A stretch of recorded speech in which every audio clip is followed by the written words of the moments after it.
મેઘરાજા હવે થોડા ખમૈયા કરો, એટલે કે ખંભા કરો, રોકાઈ જાઓ, બંધ થાઓ.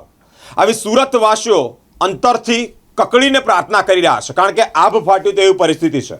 સુરતના અલગ અલગ વિસ્તારોમાં ધોધમાર વરસાદ સતત 3-4 દિવસથી વરસી રહ્યો છે. બપોર સુધીની માહિતી સામે આવી છે. 5-5 ઇંચ 4-4 ઇંચ જેટલો વરસાદ અલગ અલગ જગ્યા પર પડ્યો છે, જેના લીધે જનજીવન અસ્તવ્યસ્ત થયું છે. લોકોના ઘરોમાં પાણી છે, ઓફિસોમાં પાણી છે, લોકો તણાઈ રહ્યા છે, લોકો ડૂબી રહ્યા છે. સગર્ભા સ્ત્રીઓની હાલત પણ કફોડી છે.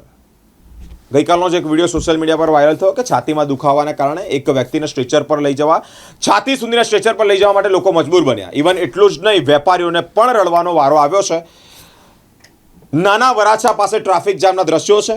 અલગ અલગ જગ્યા પર પાણી જ પાણી, રોડ રસ્તા પર પાણી હોય, અસ્તવ્યસ્ત જીવન અસ્તવ્યસ્ત થયું છે લોકોનું. હવે આવતીકાલે રથયાત્રા નીકળવાની હોય, લોકો પ્રાર્થના કરી રહ્યા છે કે હવે મેઘરાજા ખમા કરો. કારણ એનું એ છે કે 5-5 ઇંચ જેટલો વરસાદ, છાતી સુધીના પાણી ઠેર ઠેર ભરાયા છે. ટ્રાફિક જામના દ્રશ્યો પણ સુરતમાં જોવા મળી રહ્યા છે.